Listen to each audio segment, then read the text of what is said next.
Hi, this is Clobbering Time with Craig, episode 8. I've got Chris back with me today. He's got a laptop back. Hi everyone. Right, first we're going to talk about Raw. We had the John Cena Daniel Bryan segment, which was really good. You had Maddox trying to say that Daniel Bryan wasn't good enough already, and John Cena came out with a very funny moment where he said about if you want to just focus on all the big guys and all that, you might as well take the belt to the back and give it to the great Khali, which I think was so true because they have focused too much on the big guys, the likes of Khali, Big Show, people like that over the years.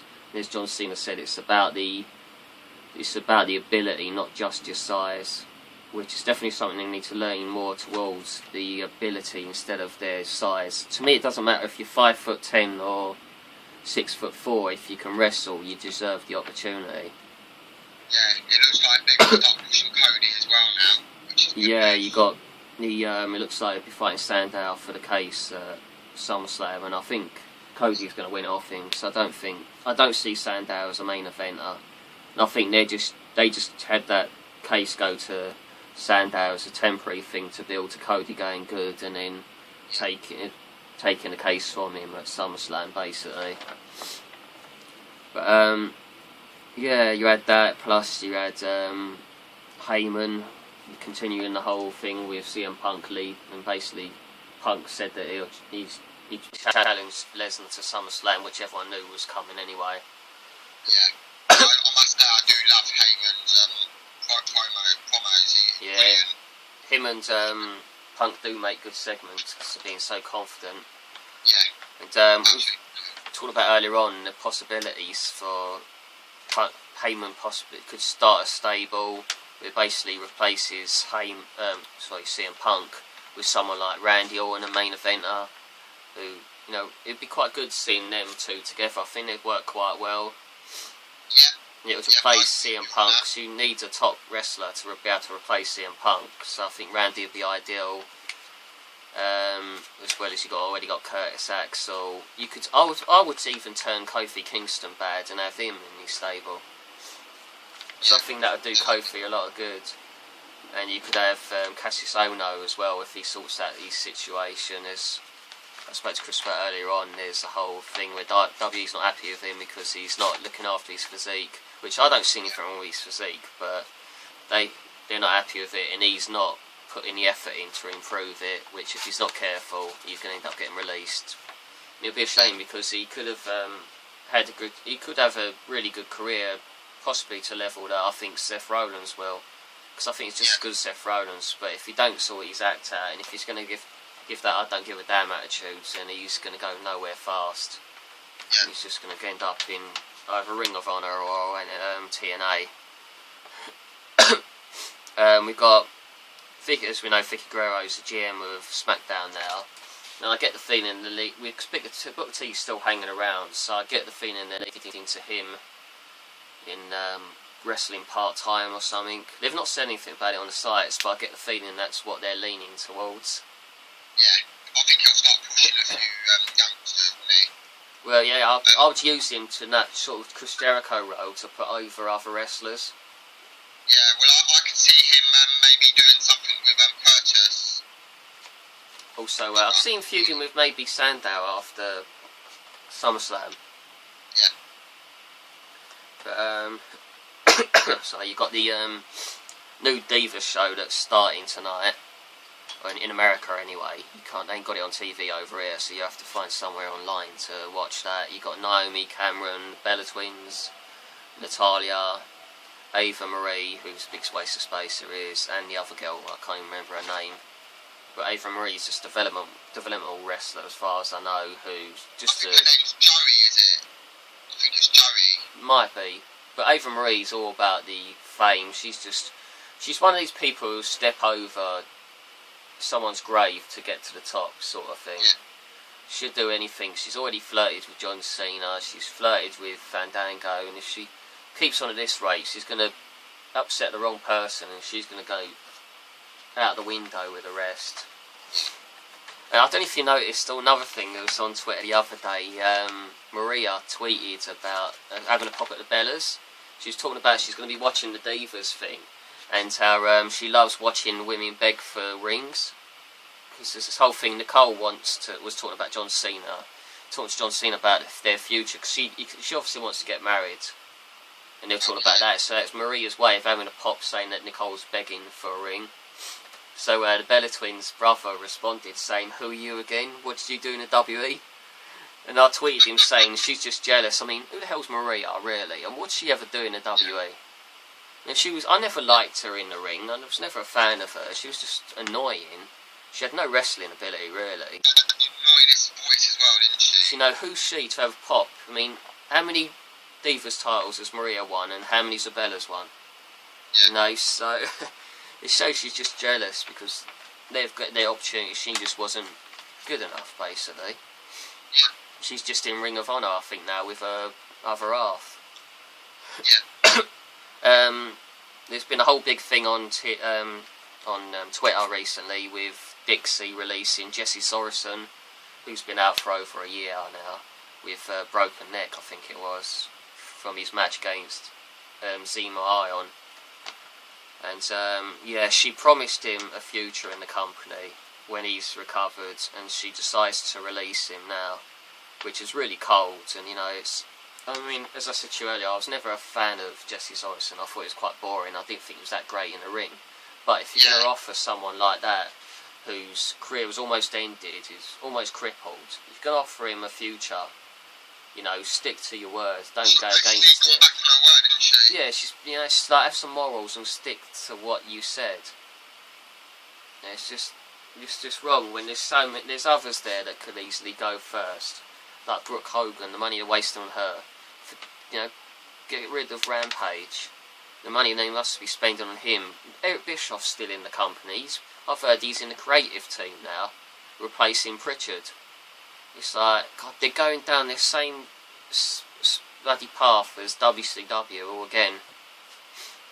You know, I remember watching the WCW DVD, they were talking about the mistakes they made, Bischoff and Hogan, but they're just doing it all over again in a different company. Because they can't help themselves, their egos get the better of them, and they can't help but do it all over again. Because they get too big-headed for own good, and it's always got to be about them. So I guarantee you, Hulk Hogan will end up being champion one day. Even though he can barely move, I guarantee his ego will get the better of him. Bully Ray will probably get that belt off with Chris Sabin again in a couple of weeks. Because there's no way Chris Sabin's going to be champion for long term. Because he should never have won the title in the first place. He's not a main eventer, he's a mid-carder at best. Great wrestler, but he doesn't have that main event power, I don't think. He doesn't have Austin Aries about him, does he? Well, he doesn't have the personality, for one. And I just don't think he has that pulling power of, like, the lights you had in WWE of Steve Austin, The Rock, or Randy Orton, or even in TNA. He doesn't have that Kurt Angle attraction. You know what they're doing, though? You know what they're doing? They're probably going to do it so he's like the Rey Mysterio of TNA. Yeah, but even Rey Mysterio's more popular, isn't he, to be honest? Yeah. But yeah, they're just going down the WCW trends, and if they're not careful, TNA, they won't be around this time next year the way they're going at the moment. Yeah, and I'm pretty sure if they're not around, you'll find a lot of their stars will be jumping ship. Yeah, I think part of what's not helped them as well was, although they needed to start travelling, but they've taken Impact on the road, but they're not charging anyone. So they're paying for all that travel and everything, and the building, they're not making anything. So they might as well just stayed at the Impact Zone in Orlando and done it there. To be honest, I don't understand that. It's not benefited them to travel, is it? If they're not charging anyone, it doesn't benefit to travel.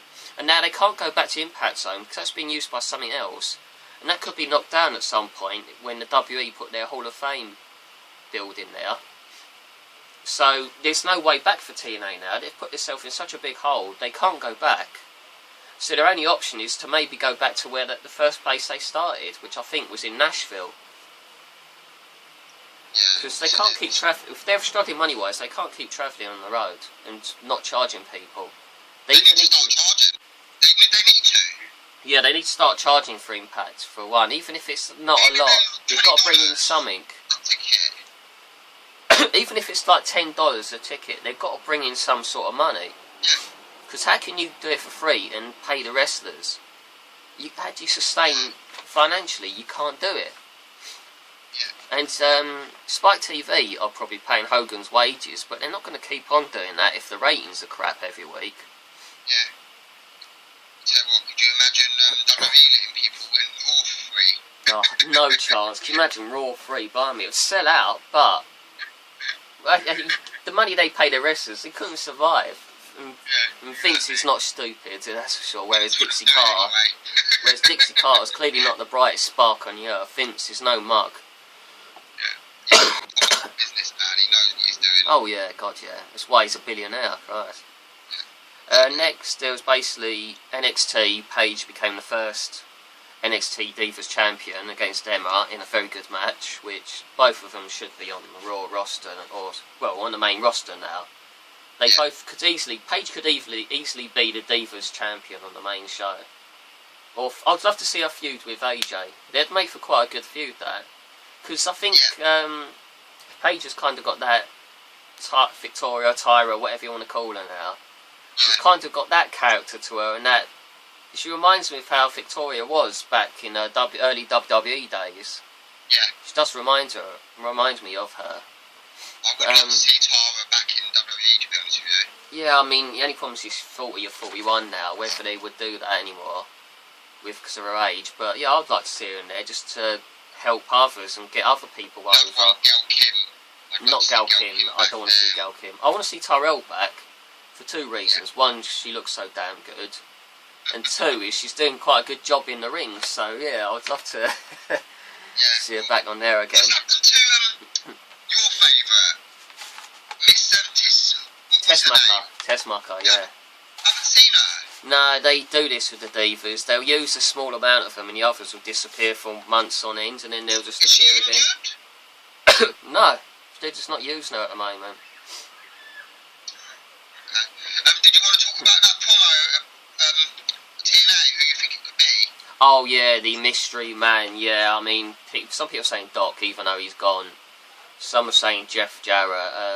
Apart from them two, I can't imagine who else it would be. I mean, some people sarcastically said Batista, Goldberg, John Morrison, but someone said no it was chance. Shelton Benjamin to me the other day. Yeah, I can't see it. He's doing Ring of Honor. Well, But you know who someone else said who he actually looks like, if you look at his shape of his head, Bob Holly.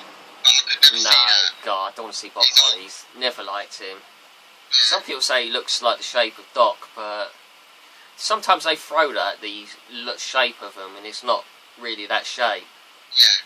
Personally, I'd like to see it be Jeff Jarrett, but I don't know. It's a matter of time. It'll turn like Eric Bischoff. God help us. Yeah, we had. There's rumours of DX being in the Hall of Fame next year with China, which I'll be amazed if China does go in with them, considering all the past problems with her, Triple H, Stephanie, and her drug issues over the years, and her being into the porn industry and all that stuff. But if she can get, maybe if she can get herself sorted out, and Stephanie doesn't need to go near her, then it might be okay. But I'd like to see it, but you never know. Also, there's the possibilities of the Ultimate Warrior being inducted, because he's on the new. That for me, if that happens, that will absolutely make my day, because he was my favourite wrestler growing up. No If doubt, he does Hall of Fame, I want him to do VIP at WrestleMania, and that'll be like the first tickets I'll be wanting. So I've always wanted to meet the Warrior, and I've never had that chance. Goodness me, if I met him, you do not realise how happy I would be. What an honour. Yeah, basically he's on the new WE game, which is cool, and obviously him and Vince are on better terms now, so. And Vince are actually talking. Have you not noticed? They've been tweeting each other and everything like that. Have they? See, the thing in the past is, they've tried to get Warrior in the past Hall of Fame, but he always wants more money, which to me, you shouldn't be demanding money to be in the Hall. I'd go in the Hall of Fame for free. Yeah. You know, you shouldn't expect to be paid. It should be an honour to be in it, not what you're going to make out of it. Yeah. The Wyatt family had their first match on SmackDown. It was brief. It wasn't Bray, it was the other two. Brief match against Brodus and Tensai. Didn't really show much of them, just that they're strong. really they need to put them against a better team than them two, because there's a few spots where they didn't make them look that great. So yeah, that was a brief match. Really, again, they need to put them. Maybe they'll be future tag team champions. Hopefully, they will if the Usos get the belts. And which as I said to you earlier, I have a bad feeling Usos are going to win the tag titles on Raw. I really hope not, but I can see it coming a mile off. I know there's supposed to be some sort of backstage heat against the Shield towards. I'm trying to remember who it was now. I think it was to do with Reigns. Might be to do with his attitude. But yeah, I saw that, and because they had such a good match at Money in the Bank, it's been forgotten. Apparently he did something against Randy Orton was a bit botched as well, which they weren't happy with. But again, a lot of wrestlers backstage have attitudes at times. Mark Henry's always got an attitude. Wrestlers make mistakes. I mean, Jesus Christ, it's not the easiest thing in the world to do what they do. You're going to make mistakes. Yeah. But it's like they don't punish them for it, 'cause it's like, Usos good wrestlers, but again, there's something missing there. They don't have the personality, and I think they're one of those that in need of Rikishi as their manager or something. But right. For now, I'm going to do quickly the Q&A I did with Chris Fink's mate, Chris Hill. His Twitter's at Chris Hill 90. I met him briefly at WrestleMania Access when I was queuing with Chris for Jimmy Hart. It was just a brief hello. Was that him? Yeah, I saw him. Yeah. Basically, the first thing I asked him was, when did he first start watching wrestling? He started watching around 97, which is just before the Attitude Era, I think. He began by watching WCW Nitro, and then he was convinced by a friend to try out it was called WWF at the time. I think it was still called WWF at the time. Yeah, they were, weren't they? It's only till the early 2000s they changed to it, so yeah. Then he watched both shows until WCW folded in 2001. First wrestler he met was Sheamus. Can't speak properly now. He met him at signing in Smith's store in Belfast. He's been lucky to meet many since. Third question I asked him was, tell us some of his wrestling stories. His favourite wrestling story is finally attending WrestleMania Live in person. The excitement of walking into Sun Life Stadium in Miami for WrestleMania 28. It's something he'll never forget. It's true, it's like when I went to WrestleMania 17 in Houston, the size of the place, you're just taken aback by it. You're like, holy crap, this place is massive. Wow. You can't believe how many people are in there. But yeah, he's trying to go to He's been trying to go to WrestleMania for years before, but sadly it never happened. Probably due to money reasons and all that. Another of his favourite memories is meeting Kane for the first time. It was a surreal moment that I thought may never happen at one point. I've been lucky to meet him 3 times now, and hopefully I'll be able to meet him again at WrestleMania 30, because they're going to WrestleMania next year again, which quite a few are, which would be quite cool to have a meet up with all of us at some point. Yeah, maybe one big group of us doing our show at some point would be quite funny, wouldn't it? The massive one, yeah. Favourite wrestler of all time. His favourite of all time is Kane. I think because of largely being able to follow his name's Glenn Jacobs, his entire career as Kane. In fact, he was the first wrestler he really supported, because it's 97 he started watching, so it was around that time Kane, wasn't it? Yeah, get on with my cousin then. My cousin loves Kane. His first wrestler he really supported as a child is why he supports him today. Also asked him what started him doing these YouTube videos, because he also does that as well. And where am I? I've lost where I was there. Also asked him why he's a figure collection, and if Sting and Kane are a tag team, what they'd be called. He started doing the YouTube videos after watching people like I think it says Gemma, I think you might have spelled that wrong. I think it's Gemma, and Hot Water Wrestling. Then I discovered some YouTubers from UK and even people from Northern Ireland like Swanton Gurley, which is a friend of theirs who goes with them to WrestleMania as well, which made me want to get involved and talk about wrestling with other like-minded people. Figure collectors. He collects figures because he's a bit obsessive, and enjoy the challenge of hunting down and finally purchasing hard to get rare ones. You know, a bit like those Haribos and all that are hard to get now. Yeah, I mean, I've got quite a few, but of what I've seen of these, he's got a lot more than me. But he's got the space in his room to lay it out properly, whereas I have to just lay them where I can. Well, if you remember, I told you my mum put my Hasbro figures away, which I was really upset about, but then I managed to find a few of them the other day. Yeah, but unfortunately they're not in the covers, so you know, they don't have that same, it's more of a nostalgic thing than the old. If I knew how much they'd be worth, there was no way I would have taken Oh yeah, but you know, when you're a kid, you don't think of that, how much they're worth. You want to play with them, you don't care about money when you're a kid. No. But yeah, you also collect them because it helps capture memories and moments. Because, you know, also you can get them signed and all that, which is even better, isn't it? Sting and Kane, if they're a tag team, you'd call them the Big Red Stingers. Yeah, that's basically Chris Hill's Q&A that I did this week. You follow him on @ChrisHill90. Really nice guy from Northern Ireland, who hopefully I'll get to see again next year and talk to more properly than a brief hello, as it was. Right, coming towards the end of it. I think that's pretty much it for this week. Next week, I will do my Q&A with you. Yeah. And basically, I've got others covered for the weeks after that. The week after, before we go to SummerSlam, I'm just going to do a Q&A with a friend of mine who I met in Miami called David Funk. Yeah. You hopefully get to meet him. He was at Miami one, but I don't think you met him. Yeah, cap on. I was speaking to him in the queue. I think it was the same day I met you actually in that queue. He was just next to me. But yeah, hopefully he'll be doing a couple of weeks' time, and then the week after that is someone on.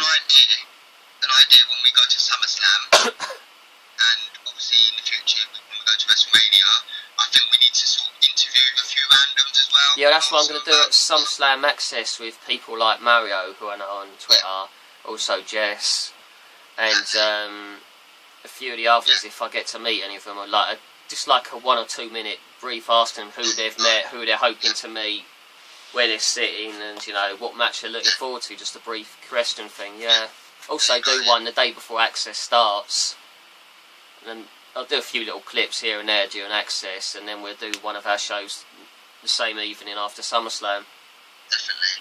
But yeah, also when we get back from SummerSlam, my Q&A, or while we're there, I'll get the Q&A from him beforehand. It'll be someone I've followed me for a while on Twitter, Reggie, at ReggieMania787.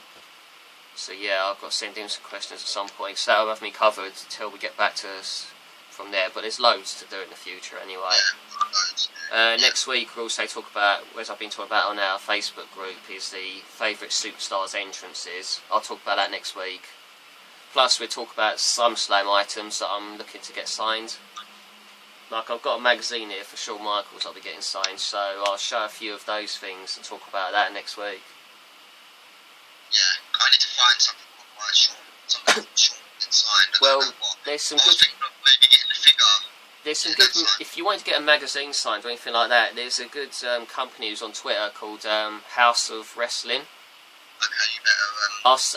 I'll tweet it. I'll tweet the ones to you, and they're on eBay basically, and they've got some really old magazines which will be good value signs. So I'll tweet that to you or WhatsApp it to you in a minute. Alright, well, that's it for episode 8 of Clobbering Time with Craig. We'll be back next week with Chris again, and the Q&A will be with Chris as well. So, I hope you like the show, and I'll speak to you next week. Bye. See you later.